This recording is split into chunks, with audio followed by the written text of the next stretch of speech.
Bonjour à tous. Alors aujourd'hui, je vous propose l'étude d'une fonction dont l'expression contient du logarithme et à l'intérieur, j'ai mis une fonction affine ici, 3x moins 1. Alors le domaine de définition et les données, on va quand même le vérifier. Donc l'expression, c'est ln de 3x moins 1. D'accord. On sait que ln, cette fonction, elle est définie sur 0 plus l'infini. D'accord. Donc tout ce que vous mettez dans un logarithme doit être strictement positif. Donc ici, on doit avoir 3x moins 1 strictement positif. Donc x doit être strictement plus grand qu'un tiers. Donc on peut très bien, évidemment, définir f sur l'ensemble 1 tiers plus l'infini. Donc ça, c'est juste la vérification. Vous n'êtes pas obligé de le faire, bien sûr, mais c'est bien de savoir pourquoi une fonction est définie sur un intervalle donné. La première question, ça va être l'étude des limites en 1 tiers et en plus infini. Or, c'est normal, ce sont les deux bornes de notre ensemble de définition. Occupons-nous maintenant donc de la limite en 1 tiers. Alors, on précise, c'est 1 tiers plus, c'est-à-dire x tend vers 1 tiers, mais en étant forcément plus grand que 1 tiers. D'accord. Donc, c'est ce qu'on appelle par la droite de 1 tiers. Quand on est dans un repère, on arrive par la droite. Ici, on va commencer par 3x moins 1. Alors, la limite, quand x tend vers 1 tiers de 3x moins 1, 3x moins 1 c'est une fonction polynôme, c'est affine, ça c'est juste la valeur, vous faites 3 fois 1 tiers moins 1, ça donne 0.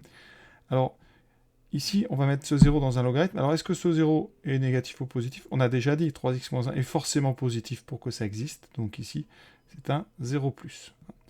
D'accord. Et effectivement, quand x est plus grand que 1 tiers, 3 fois x est donc plus grand que 1, et donc quand on enlève 1, ça fait un nombre positif. Ça, vous le mettez dans un logarithme. Donc je rappelle, les formules elles sont en haut. Le logarithme, quand x, donc quand ce qu'on met dans un logarithme ici tend vers 0+, et bien votre logarithme, il tend vers moins l'infini. On a une asymptote, je vous rappelle, la courbe du logarithme, elle est très importante, il faut bien la connaître. Ici, en 1, ça vaut 0. Vous avez une asymptote verticale ici en 0, et notre courbe, elle est comme ceci. Et d'ailleurs, au point que j'ai tracé ici, la tangente doit être parallèle normalement à la première bisectrice. Ici, on n'a plus qu'à raisonner par composition. Donc composition, ça veut dire que la limite, quand petit x tend vers 1 tiers, de ln de 3x moins 1, x étant plus grand que 1 tiers, et bien ça, c'est le logarithme 0+, c'est donc moins l'infini. Traduction graphique, la courbe de f, donc que j'appellerai CF, elle admet ici une asymptote verticale en 1 tiers, admet une asymptote verticale en 1 tiers. On regardera tout ça à la fin sur GeoGebra. Maintenant, on passe à la limite en plus l'infini. Alors là, on commence par 3x moins 1. 3x moins 1, donc c'est assez simple, une fonction affine, croissante. Donc la limite de 3x moins 1 en plus l'infini, c'est plus l'infini. On met ça dans un logarithme. Donc j'ai besoin de regarder un logarithme quand ce qu'on met dedans est plus l'infini. D'accord. 3x moins 1, c'est ce que je mets dedans. Il va vers plus l'infini. Je regarde donc mon logarithme en plus l'infini. Je sais que c'est plus l'infini. D'accord. Et ça, ça s'appelle de la composition quand on met une fonction à l'intérieur d'une autre.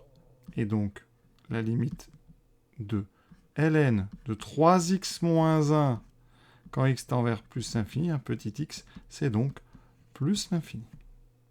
Maintenant, on va étudier les variations de f et on va dresser son tableau.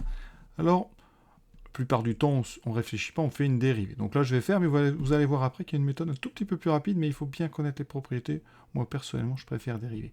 Alors ici, important pour bien vous compreniez, pourquoi est-ce que c'est dérivable? Donc cette fonction qui a x associe 3x moins 1, elle est dérivable. D'accord. Dérivable sur, donc, sur 1 tiers plus l'infini, là où la fonction f est définie. Elle est même dérivable sur R, mais là on n'en a besoin que sur 1 tiers plus l'infini. Ensuite, vous mettez ça dans un logarithme, d'accord. Donc ce qui est important, c'est que 3x moins 1 est strictement positif aussi sur cet intervalle, et les deux choses-là font que f est dérivable sur donc l'ensemble, toujours le même, 1 tiers plus l'infini. parce que f, c'est une fonction sous la forme ln de u, d'accord? F de x, c'est ln donc de u de x avec u de x qui est égal à 3x moins 1. Donc, on va avoir besoin de la fameuse formule de dérivation de ln de u. La dérivée de ln de u, c'est u' sur u. Et pour pouvoir l'appliquer, je répète, il faut que u soit dérivable et strictement positive. Ici, c'est le cas. Notre u, c'est 3x moins 1. u', c'est 3. Je n'ai donc qu'à appliquer. Ça va très vite à dériver, vous voyez. Ça fera 3 sur 3x moins 1. Pour les variations, c'est terminé parce que on sait que sur l'intervalle 1 tiers plus l'infini, on sait que 3x moins 1 est strictement positif. 3 est positif, donc ça veut dire que f' de x y est strictement positif. Donc f est strictement croissante. Et d'ailleurs, ça correspond à nos limites. Moins l'infini plus l'infini. Donc le tableau de variation, il va être très rapide à faire. On a ici les valeurs de f de x. C'est donc strictement croissant avec les deux limites qui corroborent ce qu'on vient de faire. Donc 1 tiers plus l'infini. Vous pouvez, si vous voulez, mettre les deux barres ici.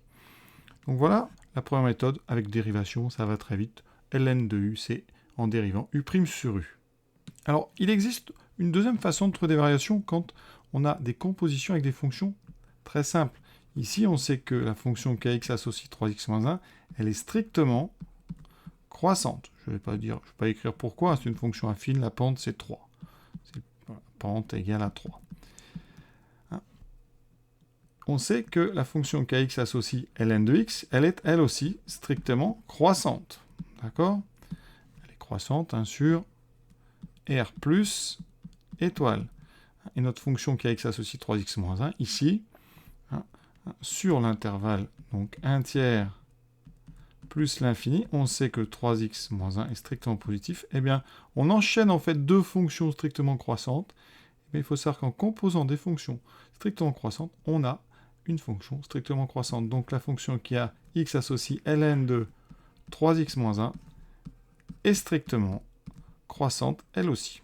Donc la règle, c'est que si on enchaîne deux fonctions croissantes, ça donne une fonction croissante. Il n'y a pas d'inversion d'ordre. Si on utilise une fonction croissante et une fonction décroissante, il y a une inversion d'ordre, donc on obtient une fonction décroissante. Et si vous composez deux fonctions décroissantes, eh bien vous aurez deux inversions d'ordre, donc vous serez revenu sur une fonction croissante. Ça, c'est des choses qu'on apprend en première. Voilà donc comment on aurait pu prouver la stricte croissance de cette fonction. L'exercice est terminé. Il reste juste à regarder rapidement sur GeoGebra si tout ce qu'on a fait est correct. Voilà notre écran de GeoGebra. Donc ici, j'ai d'abord pour montrer, tracé la courbe de la fonction d'expression 3x moins 1. Elle s'annule à cet endroit-là, vous voyez. C'est exactement, donc, on a dit en 1 tiers. Ça veut dire que le logarithme, il n'existera pas à gauche. Donc la fonction f de x, enfin la fonction f, elle a une courbe qui n'est qu'à droite. Vous voyez ici, on va la déplacer un petit peu. La voici. Donc elle est ici. Il y a bien une asymptote ici verticale en 1 tiers. On la voit bien. Elle est bien strictement croissante. Voilà. Ce qu'on pourrait aussi vérifier, c'est où est-ce qu'elle s'annule. Par exemple, vous voyez, ça peut être une question. Alors, où est-ce que s'annule cette fonction? C'est à peu près vers 0,65. Ici, il suffit de voir quand est-ce que ln de 3x moins 1 s'annule. Vous pouvez voir, c'est quand 3x moins 1 est égal à 1. Donc, c'est en x égale 2 tiers. Effectivement, ça fait à peu près 0,66. Vous voyez, tout ce genre de questions, ça peut être demandé. Il faut savoir y répondre assez vite. Voilà, j'espère que ça vous a plu. Je vous souhaite une bonne fin de journée à tous. À bientôt.